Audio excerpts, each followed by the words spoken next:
Hello there, I am Moshe800, and welcome to my very first LP ever made. This is Pokemon FireRed, a remake of the Game Boy originals Pokemon Red and Blue and Yellow, or in Japan, as they're known as Red and Green. As far as this LP goes, I'll try to keep it as informative as possible, but at the same time, there will be jokes. I will try to provide some witty humor and stuff like that, but I'll also be packing just about all the information I know about Pokemon, just in general. So let's get started. I probably gotta move that plate out of the way. Leave it there, whatever. I'm professional. Oh crap. I probably should have pressed the... Okay.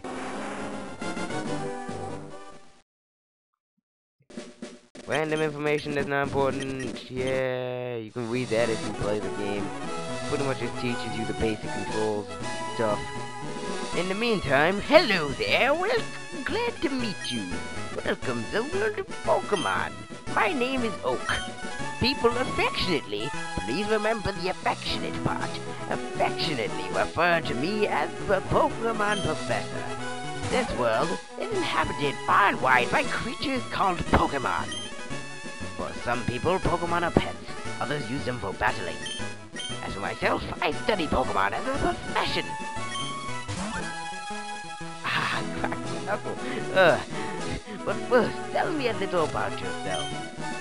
Yeah, just for further reference, I am using this on the emulator, and yes, I will be using speed up in occasions, but other than that, and save states so I can keep my progress up, but other than that, nothing really is going to be all that effective. Now tell me, are you a boy or are you a girl?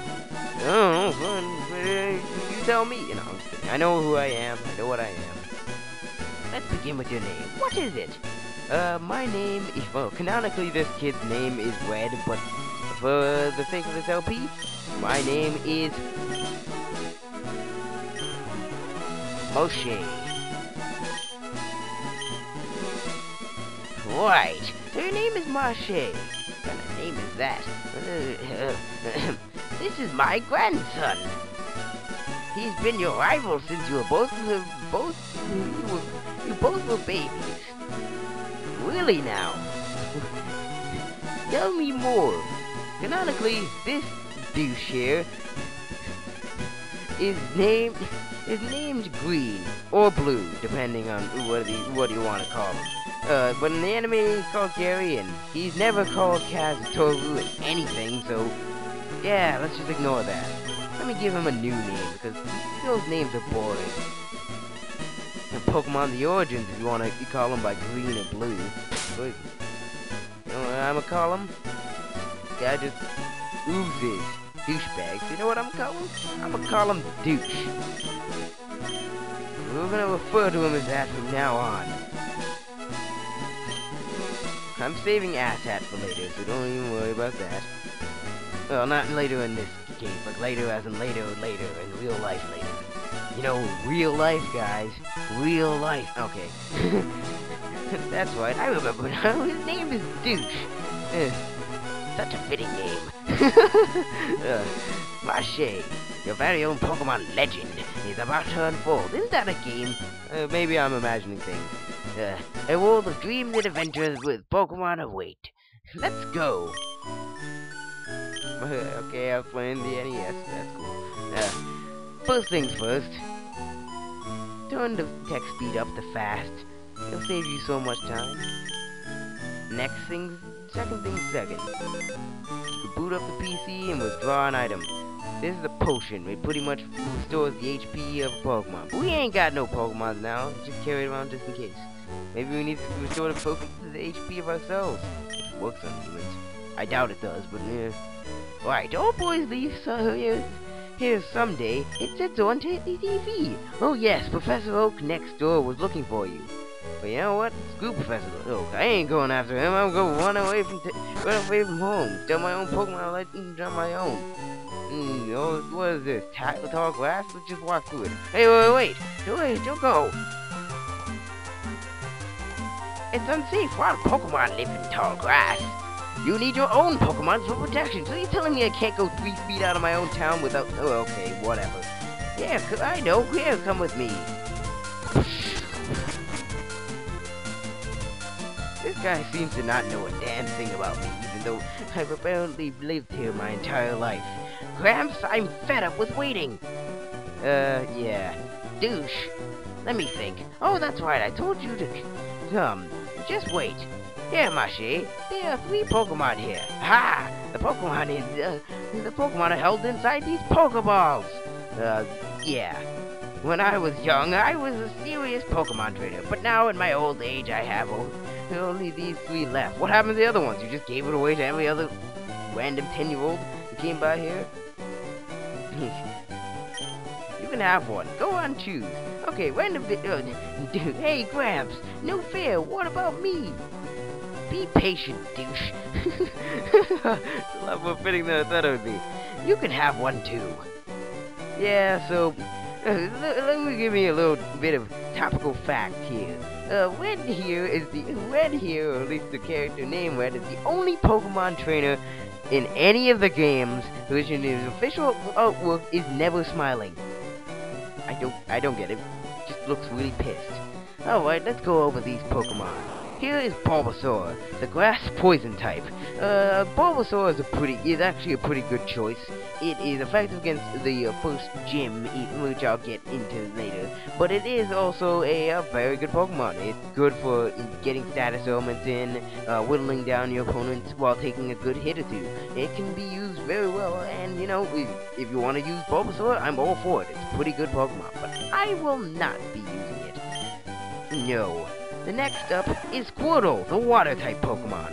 Water types are typically known for being very bulky types of Pokemon. They can take hits and they can dish them out too. They're also the most common of all types, for a very good reason. They are also very powerful and they're known for being good. Squirtle is no exception. He's good at taking hits and he's good at dishing them out. Get you to seeing water-type Pokemon because they're they're common and they're good. But I haven't decided yet. I'm gonna go check out this last guy. Charmander is your choice. You should raise it patiently. No, he's not. Charmander is a fire-type Pokemon. Fire types are typically very power-centric, I suppose. I was trying to say something else, but I couldn't find the words for it. So, yeah, they're mostly centered around pure power and speed, trying to take down their enemies as best as possible. As a result, they don't exactly have the best defenses in the world, but at the same time, it's still a really great type, even if it does pale in comparison to, say, the water typing. Honestly, I don't like Charmander's line. I don't mind Charmander or Charmeleon, but its evolution, the final evolution Charizard is absolutely worthless up until like Generation 6, where we got 2 Mega Evolutions, which I'm not talking about in this playthrough because it's just not relevant. It can dish out a lot of damage, but it can't take a hit for crap, so yeah, no, I'm not taking this Charmander. I think I'll go with the Squirtle. He's just giving me good vibes. Water Pokemon Squirtle. This Pokemon is really quite energetic. Marshe receives Squirtle from Professor Oak. You want to nickname this Squirtle? Yeah, sure, why not? I will be nicknaming all my Pokemon. I am going to name him Guido, after the Final Fantasy V Sage character who happened to be a turtle who also kicked ass for some reason. I'll take this one then. Oh god, he took Bulbasaur, which is a grass type, which is super effective against water type. Hopefully we won't have to fight him. Yes, certain types are effective against other ones. It's good to know your type matchup. So, he's gonna challenge me right now. Now what are we gonna do? It's very good to know your type matchup. I'll go over that much as I can, though it really comes down to researching the stuff. If you want to get a type chart, there are some out there, but for the most time, we're fighting Douche. He sent out a Bulbasaur. Go, Guido. Screw him up. Oh, for Pete's sake, so pushy as always. Yes, never had a Pokemon battle. Yes, I have. It's pretty much a fight between two Pokemon, where you pit their Pokemon against each other. You can have a maximum of 6 Pokemon in a party at any given time. Right now, we only have 1, so that doesn't really matter. Pretty much what you want to do is lower the opponent's Pokemon's HP down to 0, which will make them faint. And once you fainted all their Pokemon, well, you win.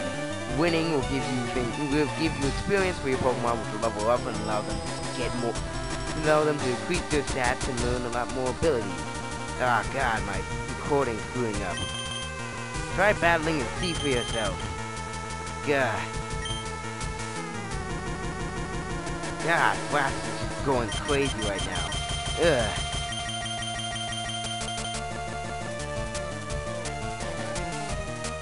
Okay, everything seems to be working. That was random. Okay, we have 2 attacks here. We have Tail Whip, which reduces the defensive land. You know what, tackle. Let's go for Tail Whip. You never see it coming. Lowering the full stats here put you at advantage. I just said it lowers the defense. I'm already a defensive monster. Tackle. No shit. You're in a battle. I want to reduce the enemy's HP. Don't freaking say, Oak. This is just a tackle battle at this point. None of us know any other moves. Yeah! Fainted, and I got 67 HP. EXP, experience points. Then that blue ball, pretty much when that blue ball reaches the top, that means I've leveled up. My max HP, you can see my stats are increasing by a different amount, which will, then sooner or later, stats will be all impressive and such. Player defeated rival Douche. What? Unbelievable! I picked the wrong Pokemon. You did pick the right one. Also, you get, as I said, you get money for it. These monies will probably be used. Excellent! Yes. I just said that. Battling other trainers makes your Pokemon strong. I also just said that. Douche, okay. I'll make my Pokemon battle to toughen it up. Marshay Gramps, mail you later. Oh, that douche.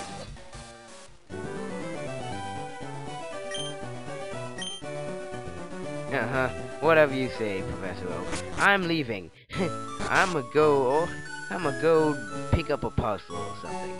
The game doesn't really ever tell you this, but you're supposed to be going up north to pick up a parcel for Professor Oak. In the meantime, whoa! A first wild Pokemon battle. Yes, wild Pokemon battles are a thing. Pretty much, this is where you can catch Pokemon if we had any Pokeballs, but we don't. And it's also where you can run into a majority of the different variations of Pokemon. It's also a pretty good place. It's also pretty much where you're going to be level grinding, even though wild Pokemon battles don't give as much as trainer battles. Give as much EXP for it. In the meantime, Pidgey. Pidgey is a normal flying type. It is pretty much as basic as you can get as far as flying type goes. It's not really good. I don't see very many benefits in using a Pidgey or its evolution Pidgeot and Pidgeotto. Pidgeotto and Pidgeot. That's whatever. I'm just gonna tackle it then. It's not like I can catch it anyway. Tackle!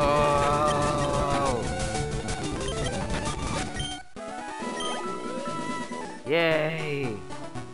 Who's this dude? Hi, I work at Pokemon. It's part of a convenient chain selling all sorts of items. Please visit us in Viridian City. I know. I'll give you an example. Yeah, okay. Thanks. Potion. Sweet. What do you guys say? Oh! Another Pidgey. Die! Actually, I know exactly what he's gonna say. Oh, I'm getting kind of weak here. Probably missed a couple times. Oh, I learned Bubble, my first elemental attack. Which pretty much means I should probably go over my Pokemon stats right now. Pretty much, it is a hardy nature, met in Pallet Town at level 5. Let me go over stats. Pretty much, each of these stats has their own purpose. The attack stat powers up a certain moves of a certain type. Prior to Gen 4, a lot of types were primarily assigned to different attack stats. Types like normal, flying, ground, or fighting types will typically take from the attack stat, with some exceptions. And is the types like water, fire, psychic, or say grass typically take from the special attack stat. Mind you, there are again special exceptions. The defense and special defense stats both give you a defense against each stat. Like attack, regular defense defends against the attack stat, special defense against the special attack stat. The speed stat determines which Pokemon goes first. If you have a higher speed, you'll most likely go first. With, again, different exceptions, which I'll get into when we find a move that is an exception. HP, as Professor Oak gratuitously told us again, is pretty much how the stamina of your Pokemon. When it runs out, the Pokemon faints. Now, next is nature. Pretty much what natures do. Most natures raise one stat in exchange for lowering another. Lower one stat in exchange for raising another one. An example, the ever so common adamant. Well, not so much common, but ever so praised adamant. Nature reduces special attack in exchange for attack, which can be very useful for Pokemon that don't even have very good special attacks or learn no special moves in the first place. In this case, Hardy, I don't know exactly what it does. I'll have to look that up in between episodes. In the meantime, on to the next thing. Abilities. Torrent, pretty much each Pokemon has an ability that activates in or out, in or sometimes outside of battle, and it has a special effect. In this case, the ability Torrent ups water type moves while we are at low HP, which means we'll be doing a lot more damage if we're in critical HP. Mind you, that also means we're in critical HP. This is pretty much identical for the other two starters. They have Blaze for Charmander and Overgrowth for Bulbasaur, which pretty much does the exact same thing for their respective types. Oh, next, moving on. Next thing after that is the moves. You see, Pokemon can learn moves from different types. Like, you can see he knows a normal type move, Tackle. Normal type moves, are pretty much just all around attacking moves. They don't really have any advantages and disadvantages as types typically do. Like how I mentioned, grass type is effective against water type, or water type is effective against fire type. Stuff like that. Depending on the move you use, it could have something called same type attack bonus. If you have the same type Pokemon as the move you're using, well, in that case, it's going to do a little bit more damage, which can be essential, a very important part, which is why it's always good to have at least one of the same type move as your Pokemon. They also, all moves have a PP point, PP, which is power points, I believe. Pretty much it determines how many times you can use that move. So I can use Bubble 30 times, though certain moves can only be used 5, others can be used a lot more than that. It really depends on the move. Okay, moving on.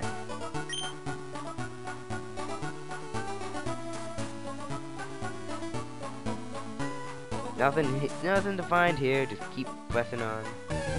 Oh, another Pidgey. Another thing, Pidgey also has a normal typing, though it doesn't really use it all that well. See, typically normal type. Oh, I probably shouldn't use bubble. Oh, I fainted.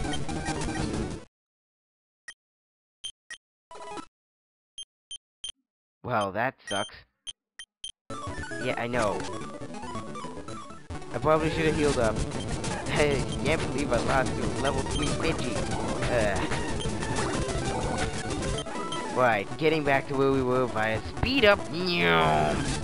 Oh, a Rattata. This is a normal type that better uses its normal typing. Mind you, it's still not all that good, but it is a lot more useful. It's a okay early game, but it kind of loses its luster later on.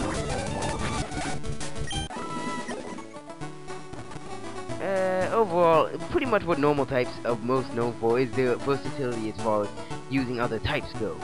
The normal type moves are okay in and of themselves, but they're mostly used. Most normal types are used for their ability to be very versatile, like having like. No, I'm running. You don't have enough HP. Can't believe I lost to a level 50. I swear I'm better than this. Like they can use a lot of moves from different types. That's pretty much what normal types are most used for. In the meantime, let's go to this Pokemon Center, which is pretty much a free healing point. You can come back here at any point, and there's no penalty for doing it. No. Hope to see you again. This PC here is pretty much where it's mostly used for storing Pokemon, which will only really happen when you can't hold a Pokemon when you caught it. It will just get instantly sent to the PC, so just keep that in mind. In the meantime, to the Pokemon mug.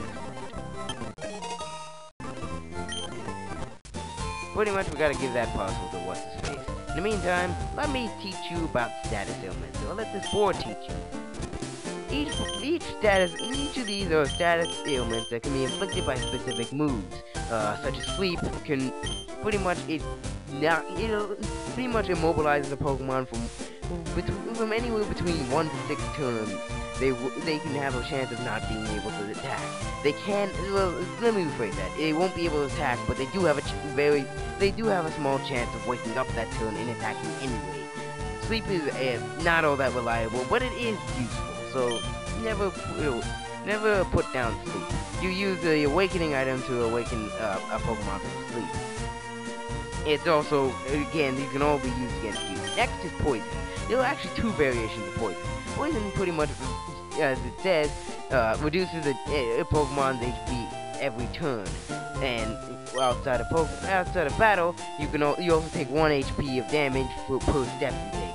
So use an antidote to cure it. But there's also something called badly poison, which is pretty much the same thing as regular poison, except for it gets gradually more powerful every turn. So one turn it might just do 4 damage, but the next it'll do 8, the next it'll do 16. It might just start owning you later on, so it's very good to get rid of it as quick as possible. Poison is a very good status ailment, but it also can be very detrimental. Mind you, badly poison can only be inflicted by specific attacks, such as toxic. Next up is Paralyze. Pretty much Paralyze cuts your speed in half. Cuts yours or the opponent's Pokemon speed in half. And it is specifically in half. It says reduce it, but it is in half. And prevents the Pokemon from moving. Paralysis remains after battles. Yeah, as it said. It has a chance of preventing your Pokemon from moving. They can still attack, but they'll just be slower and they have a chance of not being able to do anything. Use Paralyze Heal for treatment. Next is Burn. Burn cuts the attack stat in half, but also causes ongoing HP loss. And that is not, if I'm right, is not nearly as good as poison, but it also cuts attack power in half. It's typically known to be held by the fire typing, just like how poison is obviously a poison type attack. And well, sleep can be inflicted by the psychics, sometimes normal, it really depends. And finally, frozen Pokemon become helplessly immobile. Pretty much the only way they're getting out of there is if you use a, oh yeah, Burn Heal. no, that's for fire type, for burn. But but it gets a Burn Heal. Okay, I'm just gonna stop that there. Pretty much you need to either hope to God that your opponent uses a fire type move against you, or yeah, use I believe an Ice Heal to thaw out your Pokemon. Otherwise, it's not doing anything. Though apparently some Pokemon can run away even when they're frozen, so I don't even know. Well, anyway, let's just check around this city before we return back. Ooh, Pokeball at your waist. You have Pokemon, don't you? Actually, I have 1 Pokemon. It's great that you can carry and use Pokemon anytime, anywhere. I suppose it is, sir. Well, to the left here. Oh. I absolutely forbid you from going through here. This is private property. Oh, Grandpa, don't be so mean. Oh, I'm sorry, he hasn't had his coffee yet. Lazy asshole. Sperry, tweet, tweet, tweet, tweet. My dad loves Pokemon too. This is a Spearow. I'll go over him later. Coming up with nicknames is fun, but it's not easy to do. Clever names are nice, but simple names are even easier to remember. But clever names are better. Huh, a gym. Yeah, probably not important. So yeah, pretty much explored everything there is to be here. I don't really recommend going this direction because there's no real purpose to it. So, yeah. I'll just heal up here and call this recording. Call it quits. So, in the next episode of Pokemon Let's Play Pokemon FireRed, where we will be returning this oh-so important parcel that we never find out what's inside to Professor Oak and seeing what we can do from there on out. Maybe we can get some Pokeballs. Oh, maybe we can get some now. Let me go check that out. I doubt we can. Whoop. Nope. He just won't even sell it to us. What a douche. Well, that's it for this episode. So I'll see you guys next time. Bye.